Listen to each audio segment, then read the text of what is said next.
Okay, Michael, do you want to kick us off?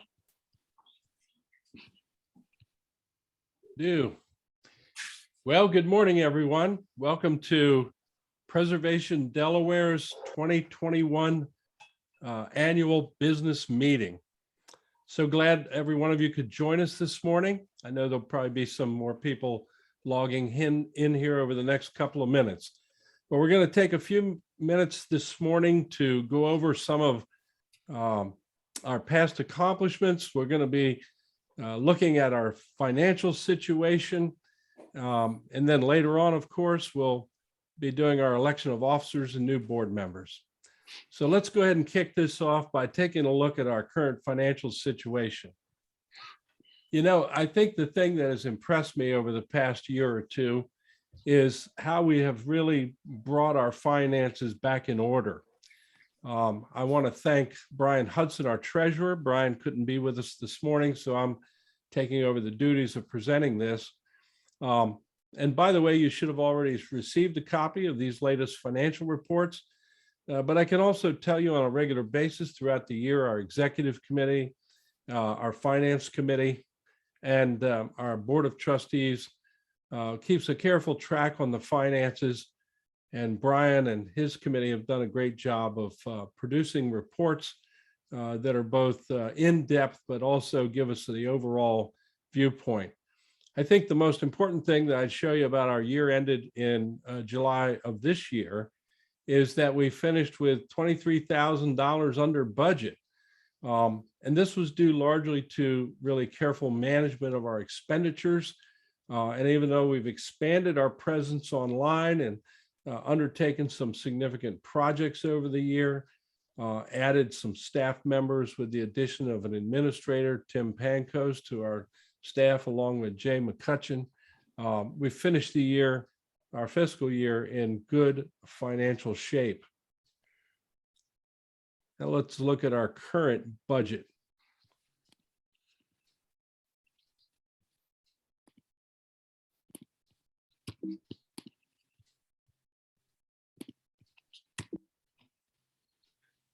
And so, you know, looking at our budget for this year, we go back one slide. There we go. Need to go back. There we are. Again, we've learned, we keep learning over the last couple of years about our financial situation.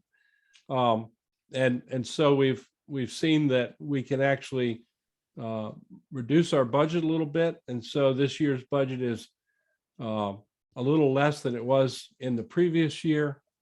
And I think we'll continue to be able to show good stewardship over the funds that we are able to take in.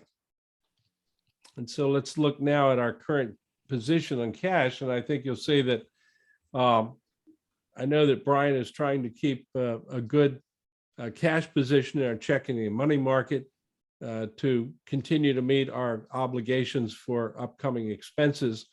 But again, our funds that are held at the Delaware Community Foundation are such that we do get subsidies, so to speak, to our operating budget each year from the BIGS, what's known as the BIGS account.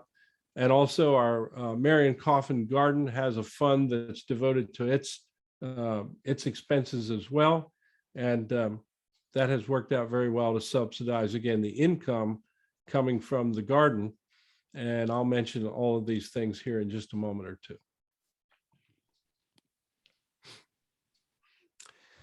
And so I'd like to take just a couple of minutes and talk about this past year, 2021, our fiscal year, and up to this far on fiscal year 2022 and the calendar year 2021.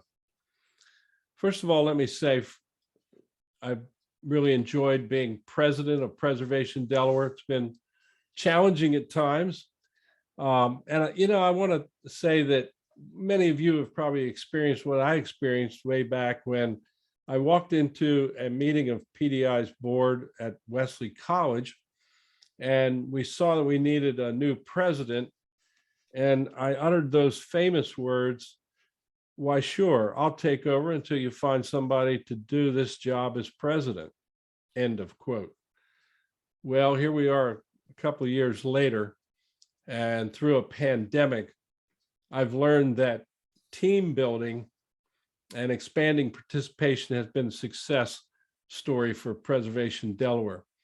I want to extend my special thanks to all who have served as officers in this organization over the past couple of years. I want to extend my special thanks to those on our executive committee that have been, I just can't tell you how much their work has made Preservation Delaware successful.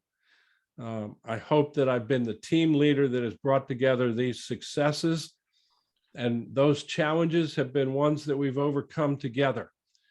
And I want to focus on some of these things that have been a success.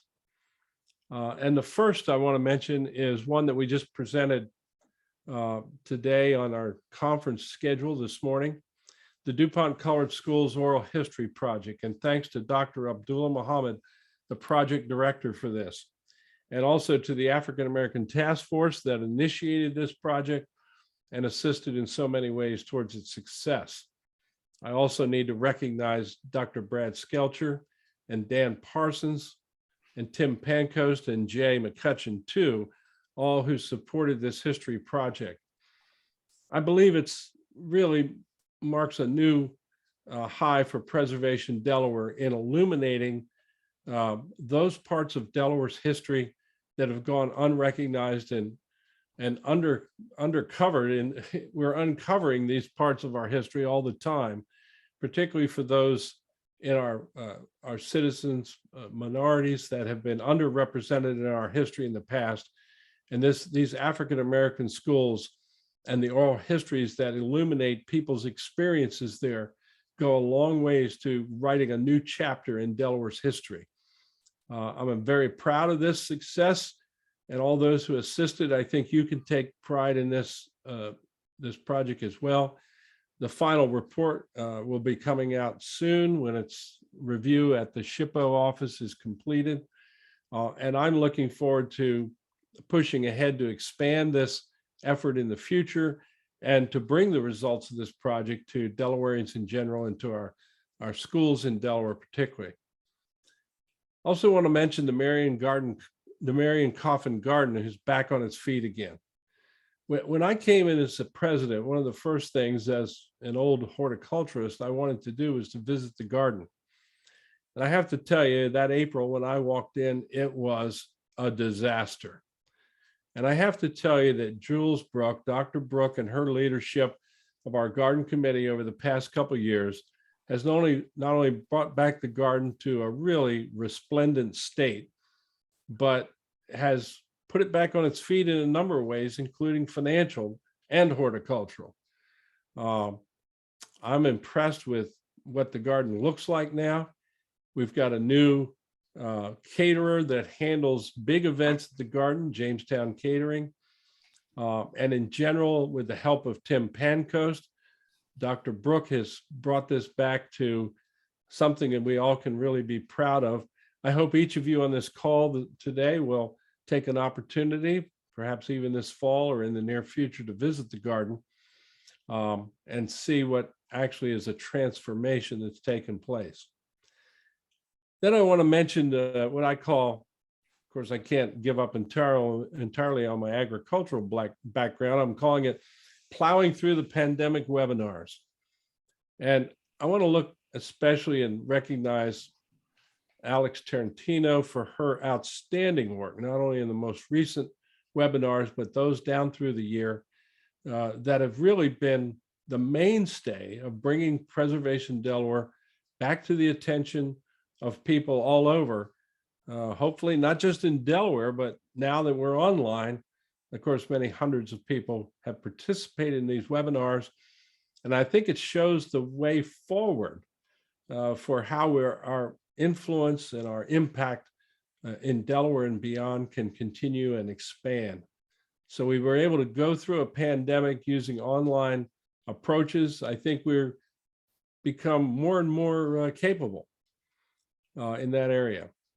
And then I want to finally say that we're working together to stand up for what's being torn down. I'm continuing to be distressed almost every week by historical resources that are under pressure and being demolished, in some cases just neglected until they fall down. I have to say that across the board, many people have been involved in this effort, advocating before historic review boards and city councils and county councils. And I want to point especially to some who have testified along with me, including Dee Durham and Michael Emmons and others that have assisted with projects that we're working to this point in time still to see what we can do to halt these demolitions and make it possible for these resources to be not only retained but maintained over time. And now I just want to take a moment and focus for a couple of minutes on what I see as our challenges and opportunities for the coming year. First, I want to mention membership growth. I want to challenge each of you on this call today to each one sign one. Find someone that you can reach out to. Maybe it's a colleague or a relative, someone in your family. Maybe it's even a gifting opportunity that you can use to get somebody as a new member for Preservation Delaware. And of course, we're interested in the financial support that we receive. And I would urge each of our board members and those who really care about the work that Preservation Delaware does to up your membership level. Maybe $100 or a $500 membership level this year would be something that you could see your way clear to do. But I'm most interested in seeing expand the number of people that are paying members to Preservation Delaware's work. And so, maybe a gift idea for that person who seems to have everything would be to get them interested in historic preservation in Delaware too. And so let's really work on membership this coming year. It's going to be important to our continuing viability and impact as an advocacy and legislative force in the coming year. And then I want to see us strengthen our advocacy. And by that, I mean, first of all, legislative lobbying. We need to pick up our game to work on extending the impact of statutes and regulations and ordinances in Delaware that can strengthen the protection of historic and archaeological resources. I'm looking now to, for example, the ordinances that were passed, and we'll hear about them in a minute too, by the Newcastle County Council under the leadership of Dee Durham. And how can this be expanded to other municipalities and counties throughout Delaware? And then finally, I'd mention in this vein, the work with the Brown Mansion Task Force that PDI has been supporting. Can we find other community-based groups that want to support the preservation of a particular historic or archaeological treasure in Delaware? And how can PDI support those efforts, undergird those efforts by providing an organizational base for community groups to build on, to solicit funding? We'll hear about that in a minute too, but to provide, a little bit of support, whether it's just copying materials that they're using, providing a Zoom meeting base for them to use. I think there's many ways we can build on community support for historic preservation. And then I want to say finally, thank you for the opportunity to serve you over the past couple of years as president. Thanks to every one of you who have had a role in increasing the reach and the impact of Preservation Delaware and bringing to the attention of Delawareans and beyond our borders the importance not only for our history and for our current citizens, but the real importance of preservation of our historic and archaeological treasures for future generations that will improve the outlook for Delaware and our quality of life, our economic development, and retaining the heart and soul of Delaware as the first state. So thanks again.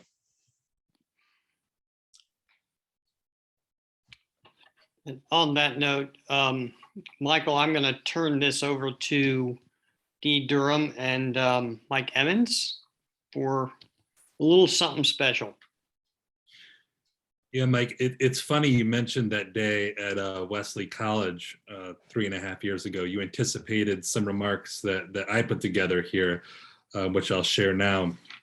And I want to say my memory is surprisingly bad, especially considering that I'm a historian. But I do still recall that day, that Preservation Delaware board meeting at Wesley College in late June of 2018, when you generously stepped up to fill a sudden void and serve as a short-term interim president of Preservation Delaware. And at that time, it would be an understatement to say that Preservation Delaware as an organization was at a low ebb. Its footprint was minimal, its membership was small, and its accounting systems needed a major overhaul. After presiding over that first meeting on an emergency basis, I remember that you sent a summarizing email to the board, immediately projecting a strong sense of leadership and forward direction, making clear that as the new captain, you intended to fully right the ship. And over the last 3.5 years, after interim turned to more long-term, you have fully delivered on that promise. Under your leadership, we quickly streamlined our financial management and record keeping. We began planning educational programming, and we reformulated board meetings to begin longer-term strategic planning as an organization. By early September, we had developed an ambitious 4-page plan called Future Goals and Actions.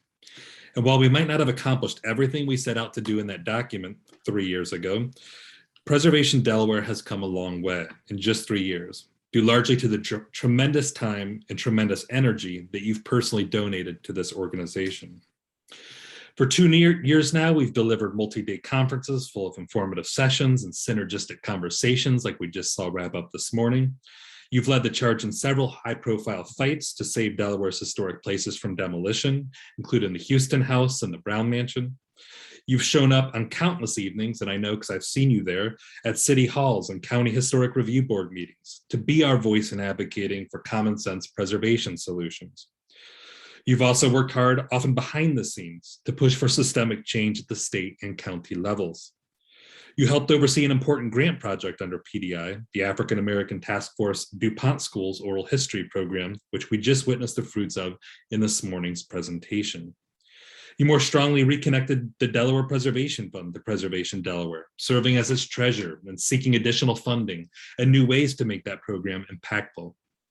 So in general, you've always been quick to share your insightful perspectives, developed over decades in serving in governmental roles, but you were also always willing to listen to your board and take action based on their expertise and their perspectives. In short, despite being a retired guy, you've brought a youthful, almost boundless energy to Preservation Delaware, breathing energy and new life into this organization when it needed it most. It's been rewarding, even an honor, to serve on the board under your leadership. And I think I speak for everyone here when I express our gratitude for your several years of service. And I'll turn it over to Dee. Thanks. So yes, on behalf of all of us at Preservation Delaware, and even really the rest of Delaware, even though many people will never realize it was you at the helm here, we truly cannot thank you enough for allowing 1 year to grow into more than 3. And I think I can speak for the entire Preservation Delaware board in expressing gratitude too for your willingness to continue serving on even after today, continuing to help guide our priorities and our policy direction, being intimately involved in securing more favorable policies and funding and everything that you've set the stage for. I'm thrilled you're not riding off into the sunset, at least not quite yet, but will remain on the board to help us continue what you've already started. Although there really is truly nothing we could give you to possibly repay you for what you have given Preservation Delaware in your time, energy, expertise, and wisdom for the future of preservation in the state and the benefit of all those who will enjoy our preserved heritage in large ways and small. We do have a small token of appreciation for you, which symbolizes our thanks for your tireless efforts and your leadership these past 3 years plus. So I'm going to share my screen real quick.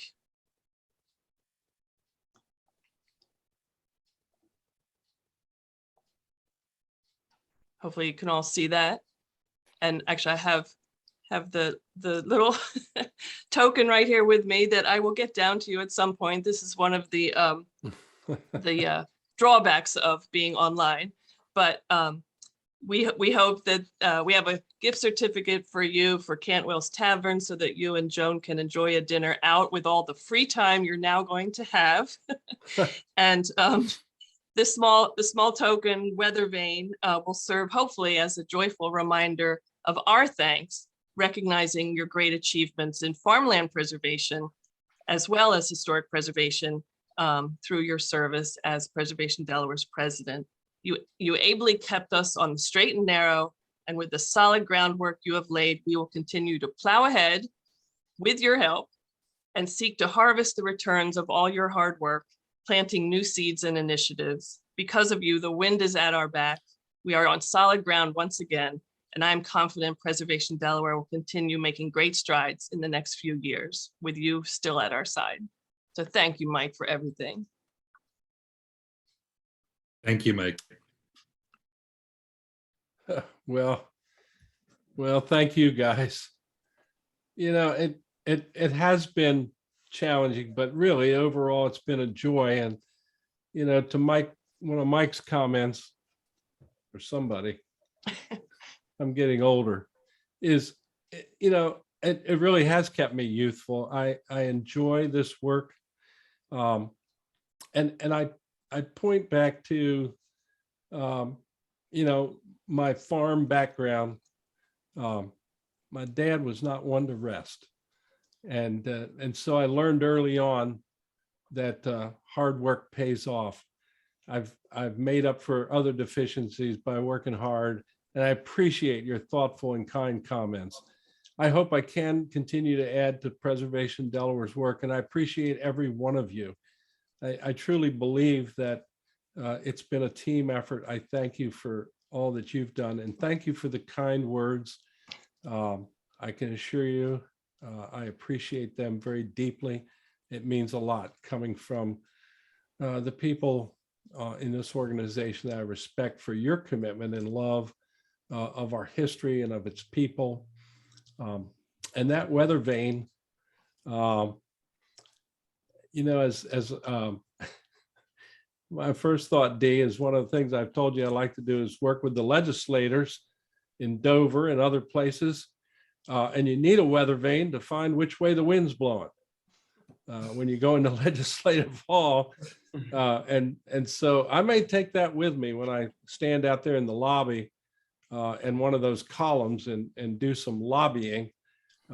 Literally, that's what you do in Legislative Hall. I may take that with me so I can tell which way the wind's blowing on any particular day that they're in session. But I do look forward to continued engagement.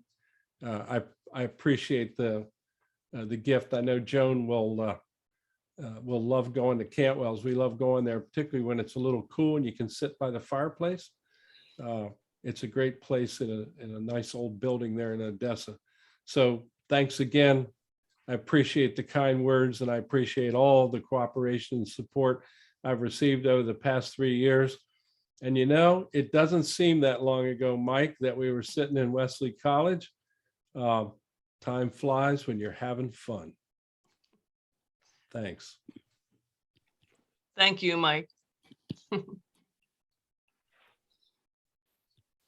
Right. So I will try to get us back on track. I don't know how to do that. And I guess I'm my own worst enemy because I go next. And how do you follow that? I have no idea.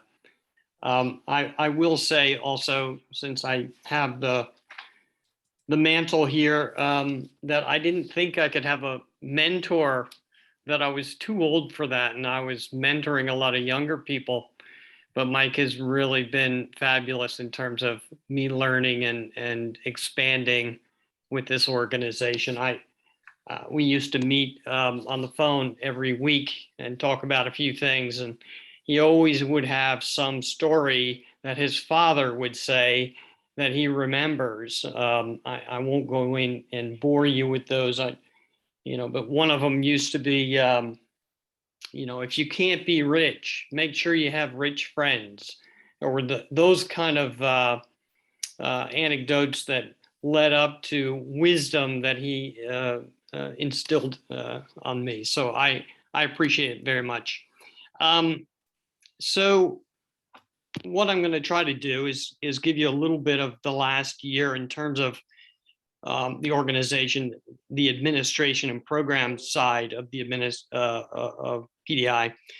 As I've mentioned at nauseum, our newsletter and our reach is up significantly, and I think that makes a big difference in terms of how we communicate with folks going forward. So our newsletter and our strength is not only within the state, but also a significant presence around the country, hearing what it is that we're doing.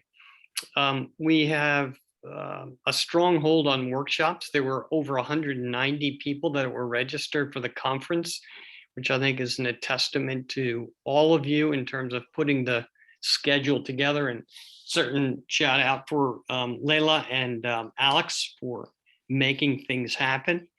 But we continue to host some really, really strong workshops.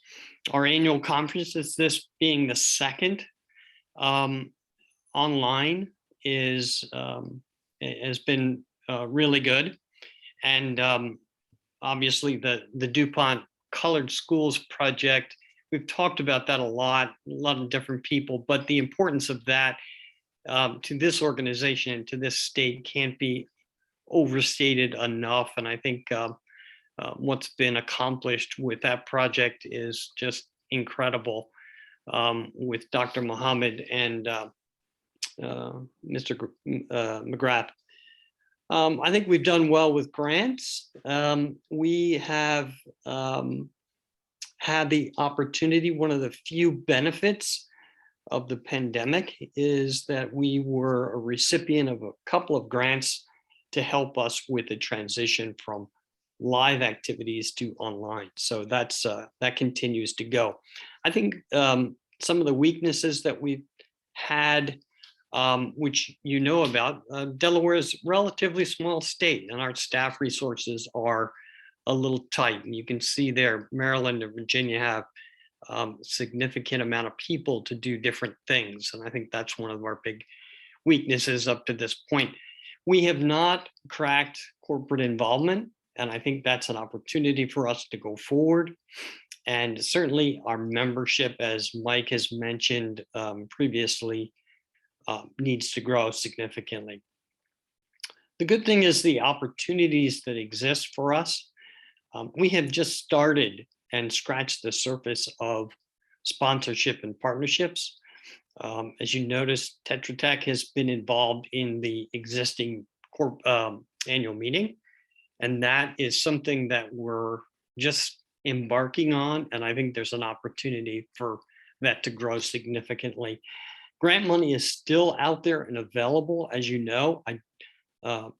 As Mike mentioned, there's a need for taking the DuPont Colored Schools project public, and I think there is a significant opportunity for us to get grant money to do that. I think advocacy is something that is really important. We have a lot of people on our board that are very good at it, but it is something that we really need to concentrate on in the future for this next year. The Delaware Preservation Fund, we've mentioned a little bit, but there's been a refocus on that to make sure that the grants that are being presented are significant. And I think that whole program is going to grow in the future. As I mentioned, taking the Colored Schools project and the impact of that to the public is an opportunity for us. Taking it into the schools, taking it to the general public, and formatting that so that it has an impact is an opportunity. Membership growth, as limited as it is right now, the growth opportunity is huge. And the awards which we have, and you'll see coming up, is an opportunity for us going forward to grow that program significantly.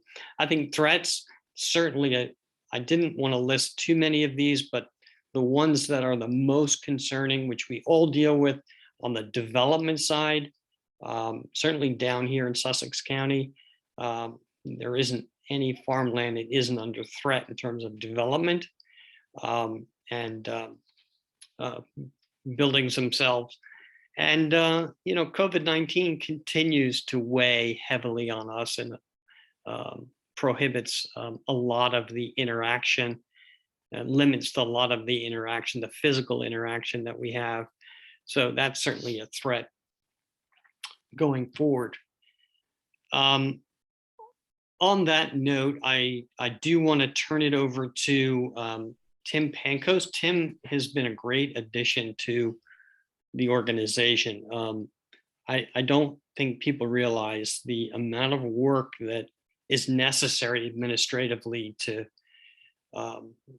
take on, and Tim has been great. He is a lot more capable technologically than I am, so that has made a lot of the processes a lot better. And he's taken the things that we have started to put into place, such as our CRM, customer relations management tool, and put those into place, so that we now have archives of all kinds of different things. So on that note, Tim, do you want to take it away? And one of the main things that Tim has been doing is really refining what's happening at Marion Coffin Gardens. Thank you, Jay. Yeah, I've really enjoyed starting to work with the Marion Coffin Gardens and everyone here at Preservation Delaware, especially get a chance to work very closely with Dr. Jules Bruck, who has done a wonderful job of bringing the gardens back into, I guess, a desired place for people to visit. In fact, sometimes we've got more people than the gardens can handle that want to schedule photo shoots and weddings there. So it's becoming I guess, a hotspot in Wilmington for people to visit. This year, one of our first events was the spring cleanup. In May 22nd, we had about 20 volunteers in 2 shifts. And obviously you can see here, we aren't just on the board. Mike McGrath and other members of the board were actively engaged in that cleanup effort. And you can see just a small sample of the flowers and the work that has been done to bring the gardens back to a more pristine state. Another event that we had, we helped host in the gardens, was a breast cancer survivors calendar photo shoot. And this is one area where I learned that we aren't just preserving Delaware, we're building Delaware communities in this process. We had one of our regular volunteers was a breast cancer survivor and just helped pull all of this together. It was a big photo shoot, made a nice splash in the local press, and even got carried and picked up nationally and somewhat globally as well. Let's see. Some of the efforts we're doing to maintain the gardens include tree trimming and removal projects with Bartlett Tree. We've also, as Michael McGrath mentioned earlier, started working with Jamestown Catering to handle larger events such as weddings. So it adds an extra touch of class and excellence to those events. And we've had a great summer internship program. Our intern Parker this year did wonderful in planting additional flowers and shrubberies in the garden. And let's see, just some of the statistics. We've had 11 new photography members. These are photographers that decide, we like the garden so much, we're coming back again and again. On average, they've had about 5 photo shoots each, some more, some less, but on average about 5. And there's been 46 single photo shoots, most of those being weddings, a few quinceañeras, and family photos, baby photos, a lot of events. We also had a girls troupe hold their annual, I guess, dinner in the gardens, which was another fun event. And as you also see on the slide, we have a book coming out in November recognizing the gardens, being published through Arcadia Press. It'll be available in stores on November 29th.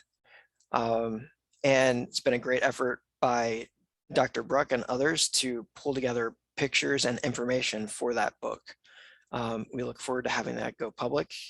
And we'll also make it available on our website and through our platforms. Yeah, it's been wonderful working with everyone so far this year, and I look forward to continuing on into next year. So on that note, I'm going to ask Mike Emmons to help us a little bit with our first annual Historic Preservation Awards. Thank you, Jay. So yes, we this year Preservation Delaware is initiating an awards program called the Friends of Historic Preservation Awards. This program we plan to expand in future years, honoring individuals, groups, and specific projects in different categories. This year, we'd like to begin by bestowing 2 awards. First, one in the group category, and then another in the individual award category, though that has a couple of individuals involved. So let's get to them. Most of you are aware of Preservation Delaware's involvement in the fight to save the Brown Mansion in Wilmington, which between 1848 and 1856 belonged to the notable horticulturist and philanthropist, Dr. John A. Brown. This is in fact where the Browntown neighborhood got its name. Dr. Brown produced mineral tonics in his signature sarsaparilla, or root beer, for the market. So it seems appropriate that this summer, the Stitch House Brewery on Market Street in Wilmington donated $1 from every pint sold, not of root beer, but of their downtown premium lager, to the fund to save the Dr. Brown Mansion. Besides this donated money, this is also the sort of local support that can go a long way in helping to call attention to such a worthy cause. So Preservation Delaware would like to recognize Drew Rutherford and Rob Snowberger, the owners of Stitch House, for their contribution to this cause and preservation. Though Drew and Rob could not join us this weekend to accept their Friends of Preservation Award, Vince Watchorn is accepting it on their behalf. And I thought this was particularly appropriate since Vince himself deserves recognition for his own contributions to the task force that is trying to save the Dr. Brown Mansion. He's put in a great deal of work along with a couple of other individuals to make that a successful effort. So thank you to the Stitch House Brewery, and thank you to Vince Watchorn, who will present this award to virtually. Thank you very much, Mike. It's an honor to be here for Drew and Rob, and to say thank you from them for this special recognition. What they did through Stitch House for the John A. Brown Mansion makes a big difference, as you said, not only in the dollars that were contributed, but also in the energy and the spirit and the community involvement and awareness that they raise. Thank you. I look forward to passing this on to them, and appreciate your support. Thank you, Vince. Okay, so now for the group award this year. Over the past couple of years, Newcastle County's government, especially the council, under the leadership of Councilwoman Dee Durham, as well as John Cartier and Dave Carter, have successfully passed a flurry of legislation and other initiatives to advance the cause of historic preservation in their county. For example, Ordinance 20-112 mandates that historic properties that are acquired by Newcastle County's government have to be placed in historic overlay zoning, enhancing their review and protection, and modeling what all levels of government in Delaware should be doing regarding prioritizing the care of historic resources that they own. Ordinance 20-93 provides an exemption from the obligation to register and pay an annual fee for a vacant premises where the property is zoned historic, or H overlay, and has been initiated for H zoning process, and plans for restoration are already underway. Ordinance 20-071 was a long overdue comprehensive preservation ordinance, which included many updates to Newcastle County Code, including stipulating that major development plans that include a historic resource must now put that resource under historic zoning and submit plans for restoration. It also expands adaptive reuse options and also requires annual inspections by the county for historic overlay zone properties. Ordinance 19-106 reestablished the historic tax credit program in Newcastle County, which had been sunset. In Ordinance 19-080 clarified the application process and established firmer timelines for demolition requests that are heard by the Historic Review Board. Cartier, Carter, and Durham formed the Newcastle County Historic Preservation Working Group to discuss priorities for needed code changes and to act as advocates to support such changes. With all of this renewed interest in historic preservation in Newcastle County, in just 2 years, 4 new properties have also been added to the protected historic overlay rezoning, after many years of having no properties be added to that list. This has been encouraged in part by a new historical marker program, which provides a bronze plaque recognizing property owners who achieve historic overlay zoning. For all of this work, Preservation Delaware today recognizes Newcastle County Council member Dee Durham and all the Newcastle County Council with the Friends of Historic Preservation Group Award for 2021.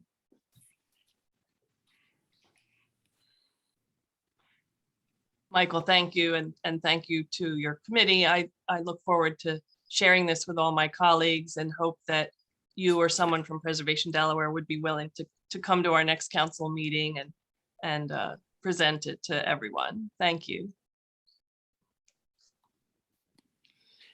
And on that note,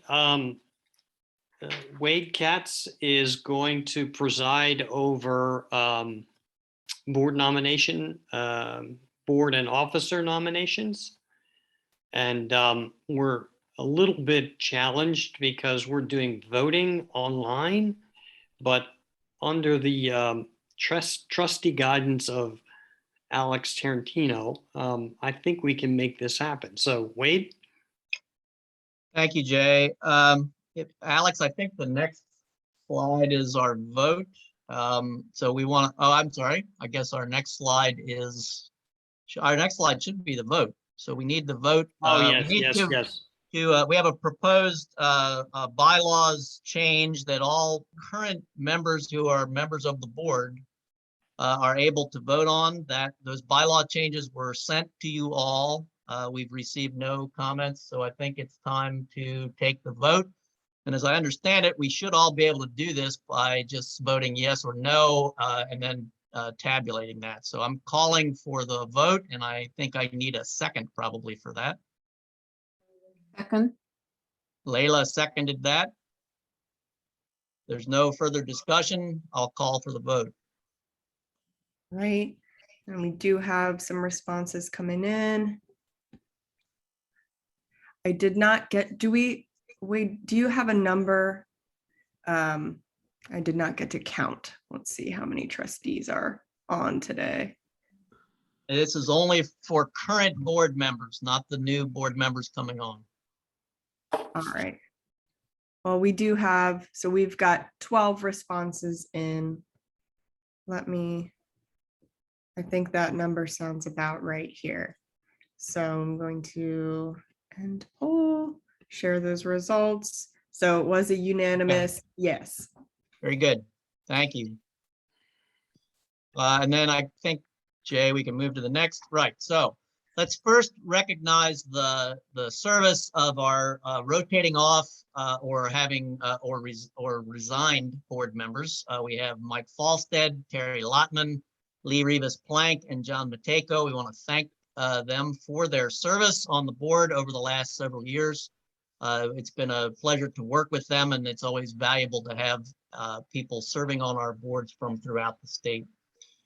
We have nominated for renewal for second term of 3 years, Dennis Coker, Leila Hamroon, Jules Bruck, and Brian Hudson.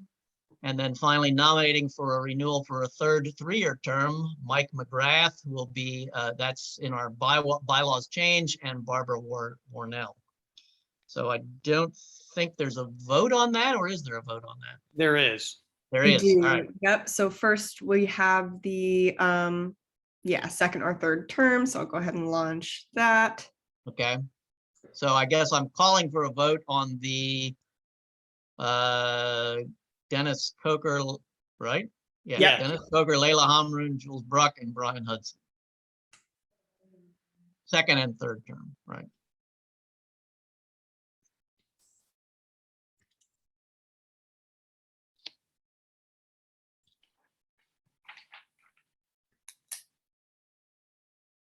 All right. So go ahead. So that one was unanimous again as well. Okay.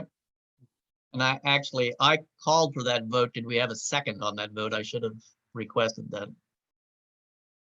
I can second. Okay, I guess that's a little backwards, but that, Yeah, I was like, I don't know if I'm allowed to do Right. that. and finally, then we would call, I think this renewal for third term, is that also requiring a vote?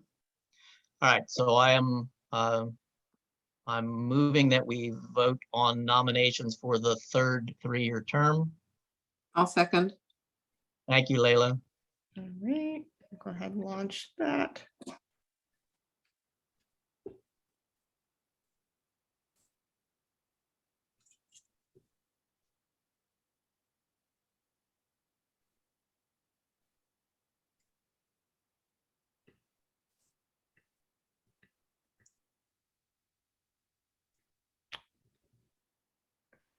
Okay. And once again, unanimous. Great, thank you very much. So what I'd like to do now is introduce some of the new board members. A couple of you are on the call, and I just want to go through briefly and explain. Some people are on the call, some are not. So we are introducing as a new board member for her first 3-year term, Rebecca Wilson. She's a retired executive director of Old Swedes Foundation. She retired after 13 years of service there in 2020. She's has over 40 years of experience in nonprofit organizations and well versed in grant writing and management, and has successfully written grant applications for the National Endowment for the Humanities, the Institute for Museums and Library Services, and a number of other private foundations. Something that I think will be a great skill set for Preservation Delaware. Another new board member is Kevin Foley. Kevin, and he's on the call today. He's the owner of the North Star House, which is a circa 1800 stone house near Hockessin, which was also the house that Joe Biden owned when he launched his national level political career in 1972. He's the chairman and CEO of Creative Solutions International, as well as a co-founder of De Novo Corporation, which is a company comprised of select businesses, including an advertising agency, management consultancy, and a small business funding firm with offices in the United States, Canada, and the United Kingdom. He has over 30 years of experience in financial services, entertainment, pharmaceutical, telecommunications, and insurance industries. Dr. David Orr is a new member of the board and a long and dear old friend of mine. He's most recently a retired assistant professor in anthropology at Temple University. He retired in 2014. He lives in Delaware City, has lived there all his life.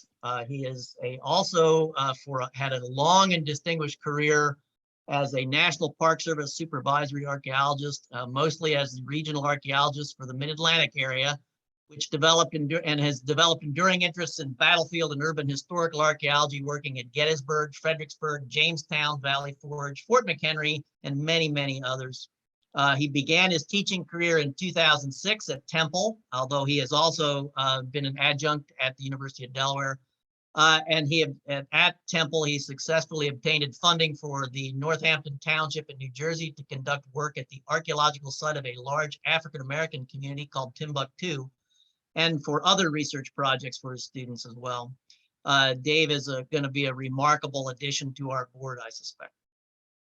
We also are welcoming this year Russ Smith, and Russ is on the call right now. He is also a retired National Park Service professional with 42 years as manager at Fredericksburg and Spotsylvania, not 42 years at that place, but he has been at Fredericksburg in Spotsylvania. And most recently was Delaware's first state national historic park manager from 2013 to 2015. He lives in the city of Newcastle. He's a city of Newcastle councilman serving right now. He currently is working as an interpretive planner and facilitator for long-range interpretive plans for a number of locations: the Lewis and Clark National Historic Trail, Fort Donaldson National Battlefield, Little River Canyon National Preserve, the National Historic Trails Interpretive Center, and Colonial National Historical Park, to just name a few. So we're very excited to have Russ as a member. He holds a BA in history that he got from the University of Delaware, and he's a graduate of the University of Delaware. Another new member is Justin Richards, who lives in Townsend, Delaware. He currently works in Dover as a legislative liaison. He's a graduate of the CHAD program at the University of Delaware. And at the time when he was at Delaware, he was the president of the History Club at the university, where he worked to further engagement of historical context on current issues with students, as seen through a weekly guest speaker program with professors and local museum professionals. He had an opportunity to work at the Center for Historic Architecture and Design while there, also with the Newcastle Historical Society and the Air Mobility Command Museum. Over the last couple of years, he has kind of shifted to public policy and politics while still maintaining that historic philosophy. He has interned with Governor John Carney, Congresswoman Lisa Blunt Rochester, and now works as a legislative assistant for the Delaware House Majority Caucus. We also bring to our board Estelda Parker Selby, who is a native of Delaware and Sussex County, and she has a long and rich Delaware history and has worked on a number of boards and other historical organizations, including Delaware State University Board of Trustees. She's a present member of that organization, the Milton Historical Society Board, the Rehoboth Historical Society as a member, Lewis Historical Society, the Delaware Historical Society Board, the Delaware Historical and Community Affairs Board, Delaware Technical and Community College Owens Campus Development Council, Beebe Medical Center Board, and Lewis, and she's a former council member and vice mayor of the town of Milton. So, and then last but not least is Gene Castellano, a Newcastle County resident. He's a former trustee of the Delaware Historical Society, where he chaired the Buildings and Grounds Committee. He worked for a long time for W.L. Gore and Associates, and has held positions in product development, finance, and leadership with the DuPont Company as well as with the Gore Associates. In 2008, when W.L. Gore and Associates turned 50 years old, he led the creation of the company's historic archive. When he retired from Gore in 2013, he works as a private archivist and Delaware history consultant. And in 2016, he joined the staff of Hagley Museum and Library to start up Hagley Heritage Curators, an initiative to help companies and trade associations preserve and research their history. He is a resident of Wilmington. So that's our slate of new officers or new board members. So I hope you can all welcome them. Yes, Mike. As a point of order, perhaps, I'd also like to, as a member of the nominating committee, add Dee Durham's list. Add Dee Durham's name to the list for approval. Oh, okay. Is she coming back, a new nomination? Yeah. Okay. So this is also a vote, is that correct? All right. So let's put the vote out. I guess I'm moving that this is the slate. Is there a second?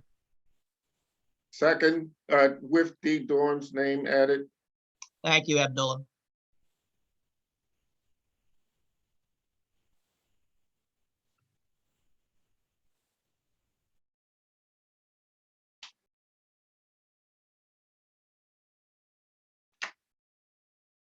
All right. Unanimous, yes. Okay, thank you very much. And then lastly, we have a proposed slate of officers for the year 2021-22. And this is president would be Dee Durham, vice president for Newcastle County, Mike Emmons, vice president for Kent County, Alex Tarantino, vice president for Sussex County, Barbara Warnell, Treasurer Brian Hudson, and Secretary Jeremy Rothwell. So do I have I offer that as the slate and I guess I'm asking for a vote. I'm motioning that. Second. I need a second. That's the word I'm looking for. Sorry. Second that motion, Mike McGrath.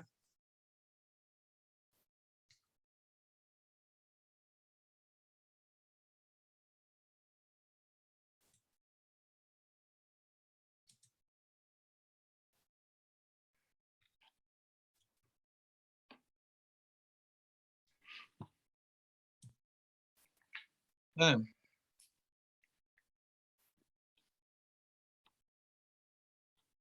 So it looks like we have a unanimous vote. Is that correct, Alex? You're muted, Alex. Sorry. Yes, it is unanimous. Yes, I do think we got a couple, the total is a little bit higher, so there might be a couple of I think extra the new votes in board there, members- but, Newer board members can vote on that now, so. oh, okay. Oh, great. Okay, so that makes That's sense. fine, Perfect. yeah. Okay, that's everything I have, I believe. So I'll turn this back over to Jay and Alex and Mike, I guess, or Dean. Maybe it goes to Dean. Well, I think that would be appropriate. If our new president wants to say a few words, we have a few minutes left. Dee? Thanks. I don't really have anything in mind specifically. I just look forward to working with everyone and carrying on, as we talked earlier, carrying on what Michael McGrath has already set the stage for these last few years. So we'll be in touch with everyone, and I look forward, to getting back in the swing of things back on the board. So thank you all. Look forward to seeing you again soon and figuring out where we go from here. And I want to just thank everyone that was involved in planning this conference. It was really spectacular from start to finish, and really can't thank you enough. I know many hours went into it, and it showed, and thank you. Really wonderful. And so Dee, I also wanted to say, when we get together next, I have a gavel for you that's made from Delaware wood. And some of it is historic in the fact that there's wood here from Newcastle County as well as Sussex County, and made at my woodworking shop where I'll be spending more time. Thank you, Mike. Thank you, everyone, for attending. And at this point, I guess we're adjourned. Have a Motion great to weekend, adjourn. everyone. Thanks, everyone. Yeah. Motion for adjourn was, I don't know who that was. I'll second. So, Okay. Layla and Barbara. have a great weekend, everyone. Good. Have a great weekend. Thank you. Thank Bye. you. Thank you for all Thank your you, help, everyone. everyone.